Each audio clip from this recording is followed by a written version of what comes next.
The Conservative spokesperson, Janet Finch-Saunders. Thank you. Cabinet Secretary, I was unable to get a clear commitment from the First Minister yesterday with regards to the inclusion of a clear poverty reduction scheme within future local authority reform. Now, your white paper notes the need for a golden thread that links community-level aspirations with well-being goals to become a reality.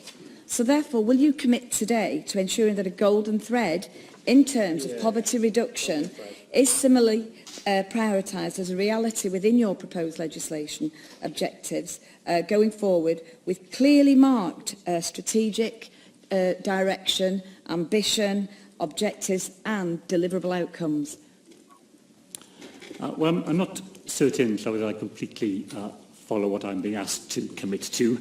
What I will commit to is this, that local authorities in Wales, by the nature of the services that they provide, are often the final resort of the welfare state in dealing with people whose circumstances are so difficult that they require the assistance of homelessness services or social services departments or public health departments too. So there is a golden thread, it seems to me, already in what local authorities do in making sure that they provide services for those who most need them. My approach to local government, Llywyd, is the one set out in the white paper. My aim is to provide all local authorities in Wales with a renewed, refreshed and extended toolbox so that they have a greater set of possibilities that they can deploy in the way that best meets their local needs and circumstances, and then we must be more willing than we have been in the past to allow them to make those decisions, to be accountable for them to their local electorates, and to be able to respond to the circumstances that they face and are closest to in their own localities. Thank you. Of course, this golden thread, your words, not mine, will require close working between community councils, local authorities and other public bodies, public service boards and any regional arrangements. And reform may require the reorganisation of public service boards. Your white paper proposes that they collaborate or even merge across local health board boundaries. Given that the proposals for community area committees have now been scrapped, there is little mention of public service boards in the previous bill's regulatory impact assessments. So, Cabinet Secretary, what analysis have you undertaken in regards to the costing of these such changes coming forward?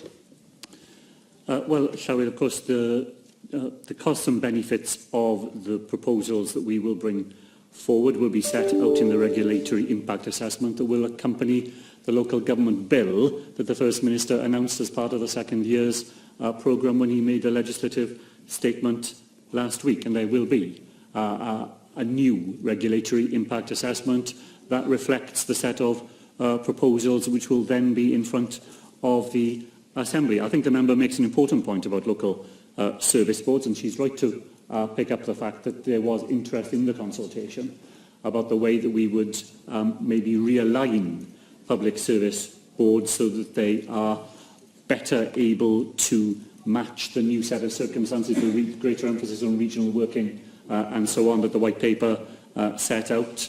And I definitely do intend to pursue some of the views that came through in consultation and to look at public service boards in the context of these new arrangements. Thank you again.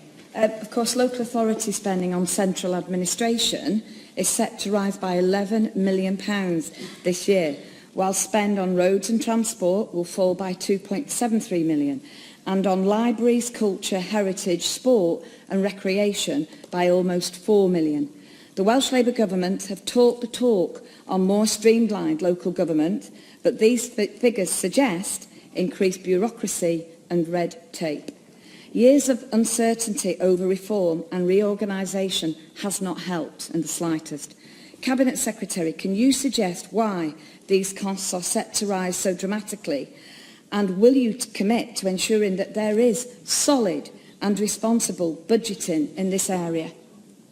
Well, shall we, the single greatest contribution to the rise in that £11 million figure is the figure from Conway County Borough Council, and the member, of course, raised that with me in the Chamber last month. To another extent, there are some classification issues that lie behind the figure, just things being classified in a different way. I've not met a single local authority leader, Llywydd, who doesn't tell me how anxious they are to try and minimise the amount of money that they spend on those functions in order to free up money for the front line. The truth of the matter is, as I've said here in the past, and I repeated to local authority treasurers again last week, they face even tougher times ahead.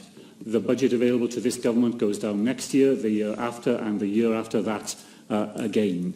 And there is no escaping the fact that those reductions will have an impact on our ability to fund our partners to do all the things that they would like to do too. So the incentive and the impetus for local authorities to squeeze as much money as they possibly can out of backroom services, sharing administrative arrangements, being more efficient in the way they produce support services is very well understood in local government, and the reforms that we will bring forward will assist them in doing so.